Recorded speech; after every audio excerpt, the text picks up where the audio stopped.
After being reborn, the man's first sight is his fiancée taking out a $200 million high-interest loan at an auction. She believes that as long as she threatens him with their wedding 3 days later, he will obediently pay off her debt like he always has.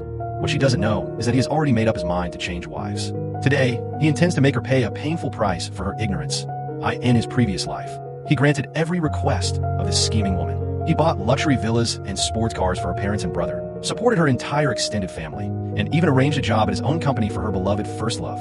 Yet to all of them, he was nothing more than a stepping stone. She and that man set him up together, seized control of the loot group, and staged a car accident that left him paralyzed. The son of the richest family in the capital ultimately died alone, starved to death in his own beauty. As he lay dying, he swore that if he were given another chance, he would make that treacherous pair pay dearly.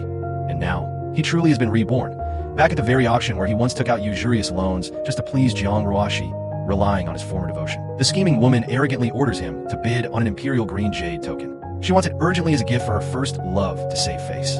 Completely unaware that the man wants nothing more than to tear her to pieces, she watches him calmly raise his paddle and spend 100 million to win the jade. Delighted, she assumes his simp nature hasn't changed and reaches out to take it from him. But he ignores her, casually turning the jade over in his hands as if he hadn't heard a thing. Humiliated and furious, she storms back to her seat, pulls out a black card, and declares she'll pay double to buy the jade. She revels in the crowd's admiring looks, missing the trace of mockery flashing through his eyes. Since the jade now belongs to him, the auctioneer can only ask whether he's willing to resell it. He immediately has a transfer agreement drawn up to prevent her from backing out later. To maintain her image as a tycoon's daughter, she signs without hesitation and arrogantly orders the car to be swiped, only for the machine to announce, "Transaction failed, insufficient balance." The slap in the face is instant. She stubbornly insists the machine is broken and forces them to change it. When the auctioneer tries to explain, her accomplice slaps him and sneers that a tycoon's daughter is not to be questioned. But the new machine gives the same result.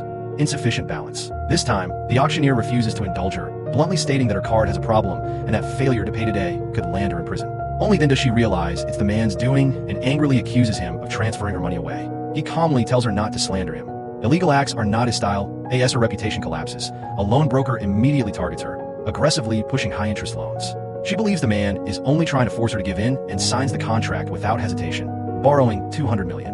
In her mind, she sneers. When he kneels and begs later, she'll reclaim today's humiliation with interest. With the loan, she pays the auction fee and snatches the jade from him at several times its value. The broker happily pockets his 5% commission.